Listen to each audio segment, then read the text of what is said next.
আজকে আমরা জামায়াতে ইসলামীর কেন্দ্রীয় প্রস্তুতি সম্পর্কে আপনাদেরকে একটু আমরা অবহিত করছি। প্রথম কথা হচ্ছে, আমরা 6টি প্রধান দাবিকে এই লং মার্চের ডিমান্ড হিসেবে, দাবি হিসেবে পোস্টার, লিফলেট, প্রচারণায় আমরা স্থান দিয়েছি। দাবির তো কোনো শেষ নেই, জনগণের দুর্ভোগেরও শেষ নেই। প্রথম হচ্ছে গণভোটের গণরায় বাস্তবায়ন, এটা আমাদের প্রথম দাবি। 2 হচ্ছে জুলাই গণহত্যার বিচার। 3 হলো বিদ্যুৎ, তেল, গ্যাস ও দেশে বিরাজমান সার সংকট নিরসন, এটা আমাদের এই লং মার্চের দাবি। 4, নিত্য প্রয়োজনীয় দ্রব্যমূল্যের ঊর্ধ্বগতি রোধ করা।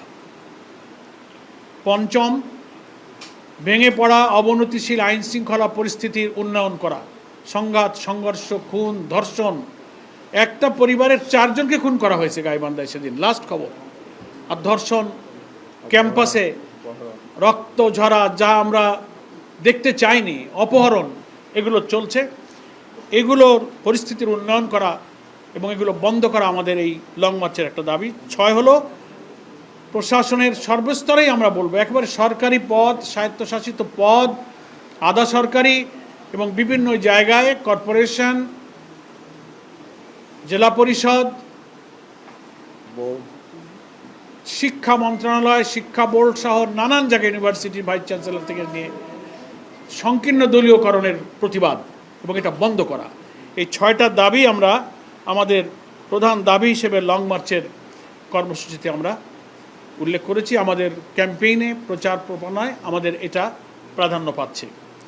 সম্মানিত সাংবাদিক বন্ধুগণ, প্রিয় দেশবাসী, আমরা আমাদের দেশবাসীর সহযোগিতা চাই।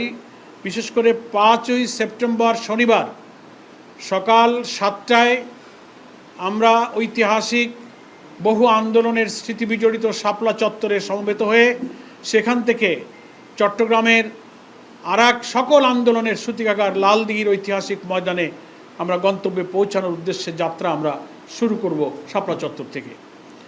পথে পথে এই বিশাল মহাসড়কের 2 দিকের সমস্ত জেলা, থানা, উপজেলা, গ্রাম, ইউনিয়ন, ওয়ার্ড, সমস্ত মানুষের, জনসাধারণের সহযোগিতা এবং দোয়া আমরা কামনা করছি। এবং আমাদের বহর যাত্রা করবে শাপলা চত্বর থেকে।